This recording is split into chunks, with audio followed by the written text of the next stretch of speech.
What's going on, y'all? What it is. So let's go ahead and slide on this interesting topic. And I want to talk about Monique and the lack of relationship that she has with her oldest son by the name of Shalon. So Monique has always been honest and took accountability for not stepping up to the plate and being a mother to Shalon. And she basically said that she did not want to be a mother at that particular time, and she was more focused on her career and becoming a star. Now, during the interview that Monique did with Shannon asked her about the status of her relationship with Shalon, and this is what she said. We're still very much separated. It's one of those things where you have to pray to the universe and say, let time do the healing. Now, Shalon has decided to respond, y'all, and he did it in a very professional manner, but he did not hold back. I want you guys to check out what he had to say, because this is very interesting and sad at the same time that this relationship is completely severed and Monique has no one else to blame but herself. And yes, she's taken accountability, but DL Hughley does have a point, right? Even though there are different scenarios where he didn't protect his daughter, right, in that particular way that she needed to be protected from a predator, but Monique didn't protect her son. And basically, I'm not saying that she left him out there to fend for himself, but at the same time, it's nothing more valuable than a mother and a father being there to take care of their child. You can have all the money in the world and buy them gifts, but being there as a mother or a father in the physical presence is way more valuable than what money can buy. But anyway, I want you guys to check out his response, and then I'll be right back. Hi, I am Shalon. I am a stand-up comedian, Monique's oldest son. I guess I felt the need to make this video to just provide some context into this false narrative about her praying to the universe in order to reconcile our relationship or whatever the hell it is. I wrote it all down so that way I don't go all over the place and get emotional or anything like that. So I'm gonna talk like I'm reading a script, but it's just gonna help me kind of stay together. But to address the Club Shay Shay interview that she did, where she states that she prays to the universe in regards to reconciling our relationship, as I stated, is odd. My mother and I both know that that is a very false narrative, and I would like to free her of having to continue telling that lie. Faith without work is dead, and neither one of us cares to put forth any effort to reconcile with the other. We are separate, as she put it, because she doesn't care to be my mother any more than I care to be her son. Neither one of us has had the desire to reach out to the other in a very long time, and I don't think that either of us anticipates that feeling ever returning. Speaking with my mother directly, in my experience, will either lead to some odd newfound moment of clarity in regards to how she was as my mother, or she retreats back to daddy to move forward with a conversation. And I'm tired of hearing my mother's truths. Newsflash, I'm not sure if people know, but standing in your truth doesn't make you noble. I'm not sure if people are aware of that. But responding this way, I feel as though it allows me to say my piece uninterrupted. To those wondering, well, why say something now? Call it a form of therapy for me, I suppose.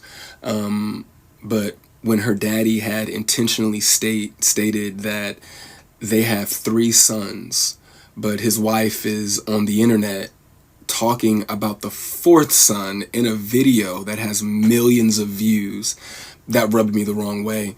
But anyway, to inform a child that you are not interested in being a mother at a time when that kid is the only kid that has the potential to lead a child to believe that you are not interested in them specifically. But to take it a step further, you also admit, my mother had also admitted to me that she didn't do the best job that she could do, which would also make one begin to question, all of your past decisions and prior emotional interactions.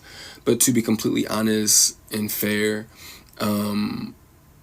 those were things that I was willing to get over. Nobody's perfect, we're all human. But my mother showed a clear lack of humility, compassion, and consideration when taking any level of accountability for those things.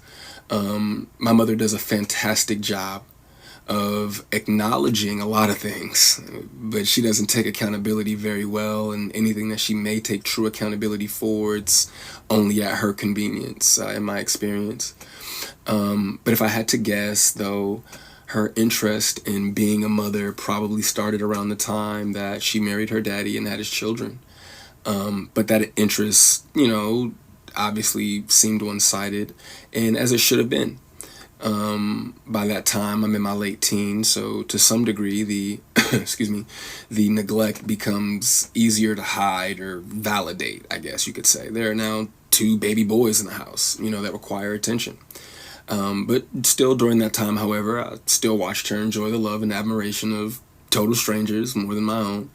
To this very day, my mother has never expressed to me when, if ever, she became interested in me as her son. That did lead me down a path of questioning my self-worth and struggling to understand the value of a mother in a child's life.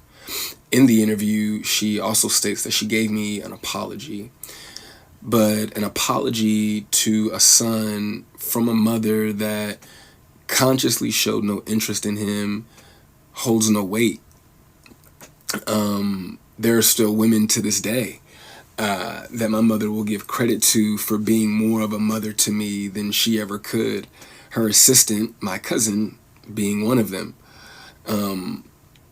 Every time, though, that my mother would state that she was right here whenever I was ready, that ideology still blows my mind today, that a person could openly admit to being an uninterested, not put my best foot forward type of parent, and be so self-centered that they still express to the kid, you have to come to me when you're ready. You got to come to me for us to make this right.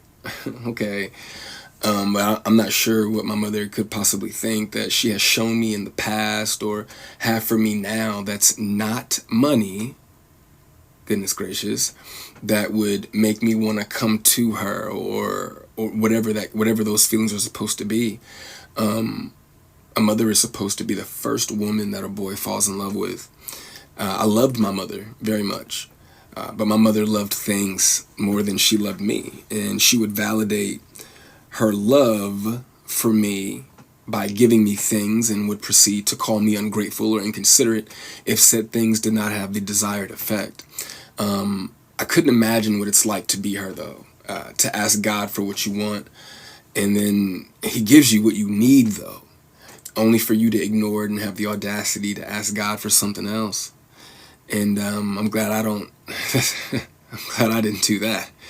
And when he told you no, you went to the universe instead.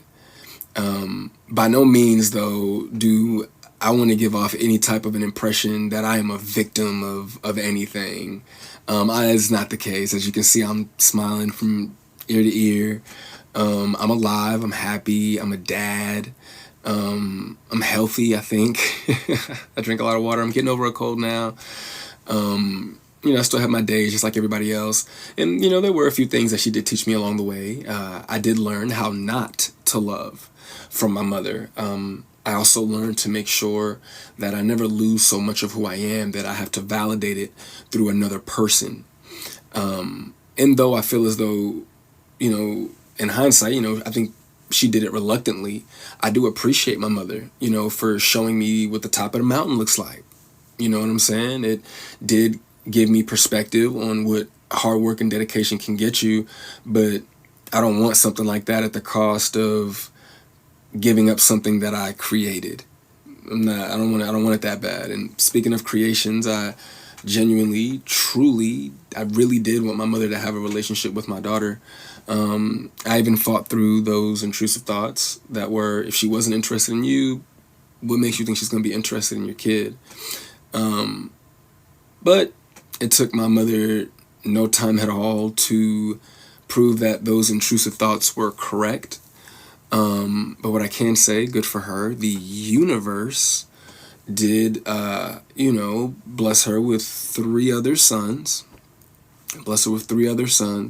And God willing, I'm sure that all 3 of them are adults now. So I'm sure that one of them, God willing, if not all 3 of them, will make her the grandmother that she wants to be. I still look forward, to that moment for her. But overall, when it comes to the boys, though, I am happy that whenever they do hear me talk, sorry, my phone did something weird, but whenever they hear me talk, they don't know what it is. They can't relate to what it is that I'm saying. My experience with my mother is not their experience with our mother. So my prayer for her and them is that they continue to see her the way that they see her now. I do also want to make sure that I say thank you to my mother for giving me life. Without that moment in time, I wouldn't have had my little one. But outside of that moment, there isn't anything that either of us has to offer the other. In my opinion, it's a waste of God's time and the universe's time for praying for something that you are not willing to put forth any effort to obtain. Putting the work into becoming Monique is more important to my mother than being my mother. And I do not believe that it was never about her being there and waiting for me, but it was supposed to be about me being there and waiting for her. My mother's value had reached such a low point in my life that I no longer found it necessary to either want to wait for her or even go to her. But like I said, man, I'm super grateful that she has the opportunity to do it all over again. I'm happy for her. I hope the Cat Williams tour goes well, but the narrative that she prays for us to reconcile is a false narrative. It's not real, and I'd appreciate it if she stopped saying stuff like that. Alright, so you guys just heard all of that. Now, that's something my mom would call a nasty nice read. I mean, he basically put her in her place without being disrespectful. I mean, what a great professional statement towards his mom. And I have to say, I really look at Monique a little bit different. I understand the plight and the fight that she was trying to fight against Hollywood and the powers that be, but at the end of the day, it just seems like you're selfish and you're just worried about yourself. You're worried about your opportunities. Meanwhile, you have a son over here that you neglected for years. And even though this brother appears to be happy and he's smiling and healthy and things of that nature, you can tell that over the years, this situation between him and his mother has gutted him like a fish, and Monique should be ashamed of herself. Now, in closing, I want to say this, and I know a few people are going to get mad, but at the end of the day, I got to keep it all the way 100. I don't want to hear a damn thing as it pertains to Monique and her opportunities. I don't want to hear her talking about, oh, somebody did this. I don't want to hear her to continue to talk about Oprah and Tyler and the powers that be, because some of the things that you've been through, yeah, we understand it's the nature of the business and it's corrupt. But at the same time, you were just receiving your karma for how you treated your son. But anyway, I want you guys to drop down and let me know what you think about this and give me your true thoughts and assessments. Don't forget to like, comment, share, and subscribe. And until next time, peace.